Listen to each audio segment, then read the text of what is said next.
Good morning, everyone. My name is Anne-Marie Bant. Today's Monday, May the 22nd, and this is the Moneyball Morning Report for the Benzinga Pro platform.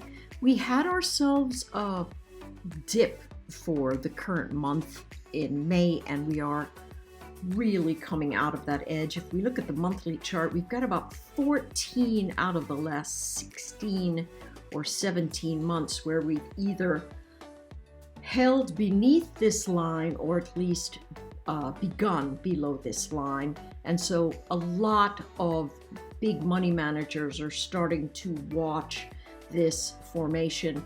I still believe that there is some trouble here, but there are a lot of people that are seeing these signals and saying, hey, listen, I want to take the long to the upside, even as the drum of macro beats very, very hard in the opposite direction. And so there is the fear of missing out, and there is the fear of positioning too tightly or too heavily when there is a reversal on the horizon. And certainly, you know, it's any man's game in terms of what's going on. There is a lot of stuff in the marketplace where we can say, hey, this has never happened before.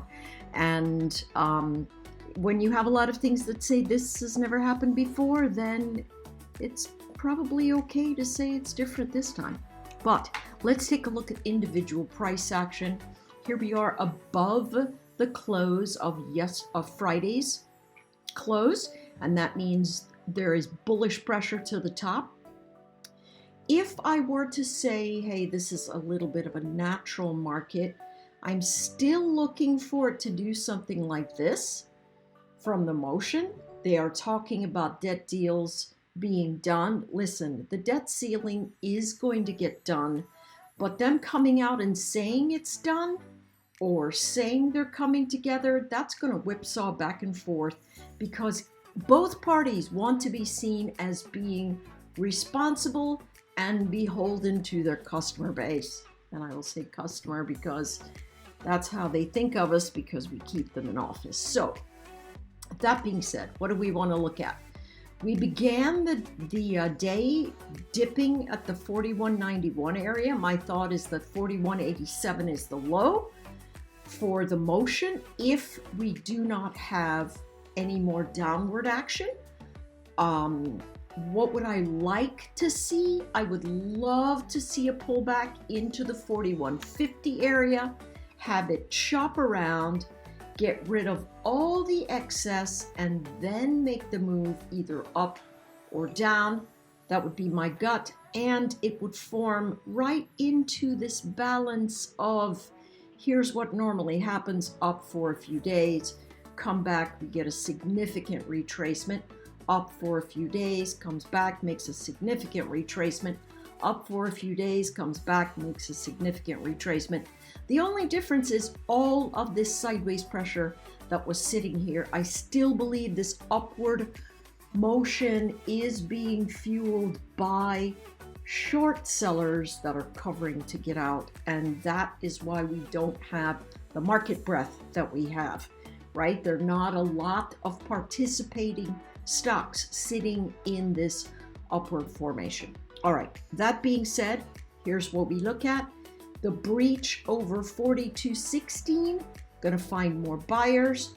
We'll retest 42.28, and then 42.38, 42.61 is the high channel that I expect for this week particularly, but there is 43.02 sitting here, and there is some delta exposure in the option chains in that area. Fading below 41.91, chop around a little bit. If it loses that edge, 41.74, 41.64, 41.50. For the levels to watch today, we've got the same thing, the massive breakout in the NQ, right? Well above this motion, still has room to go into the 14,000. We've got very heavy congested action much higher into 14,600. Not quite sure what's going to happen with that one, but we'll keep an eye out. Where are we? Above the close of the prior day. That means we look first to the 50% range of the candlestick.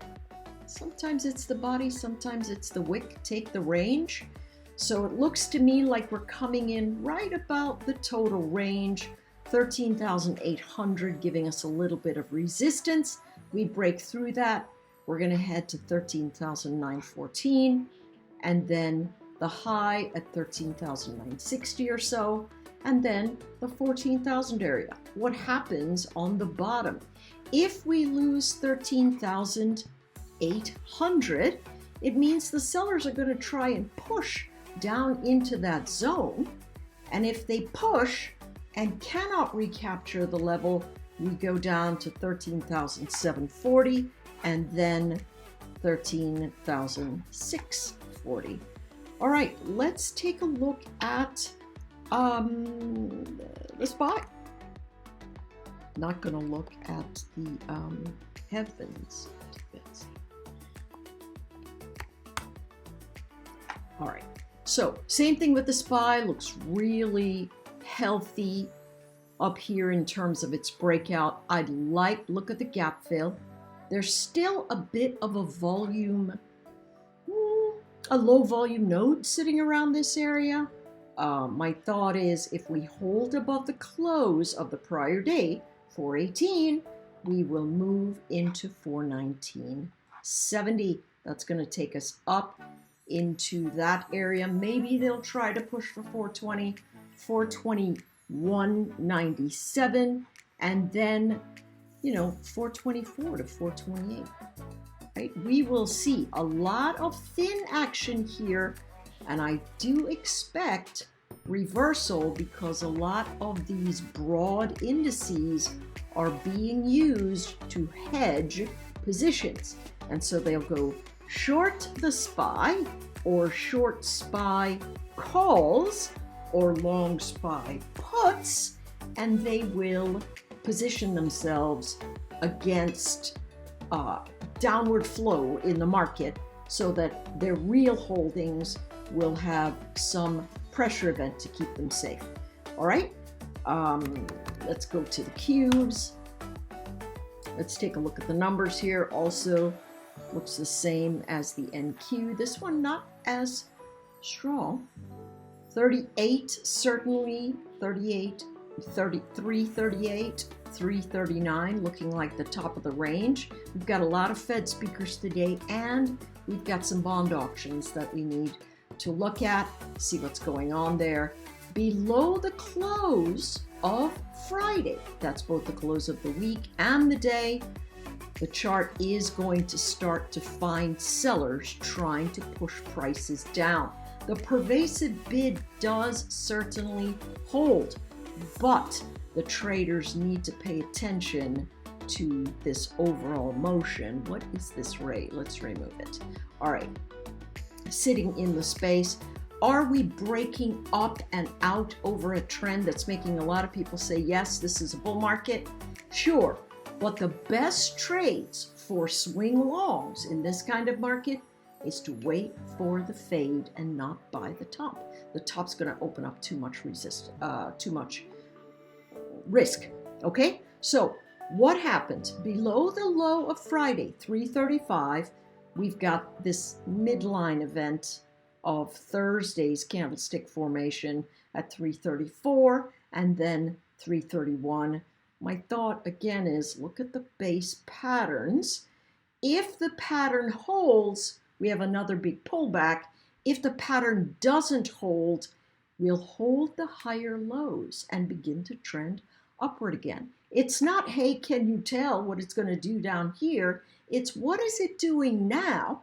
And if it comes in and begins to hold and I test it and I take the long, but it gives me a lower high and then breaks my initial entry point, it tells me I'm sitting in the wrong direction and I need to pull out and wait for the next long or the next setup that makes sense. All right, last one I want to look at is the real estate sector, because real estate is the engine of the U.S. economy. It still looks like a dumpster fire, folks. Still looks like a dumpster fire. Remember, the market is a forward pricing mechanism, and this is the one that I am looking at to say, hey, are we lifting in this zone? And I don't see that we are, but we're also trying to hold the floor. Okay, so if you're looking for something, I'll be talking about the IYR today on the ETF market report with the Benzinga Pro platform, and so we'll be talking about that one today as well. All right, everyone, I will see you all tomorrow.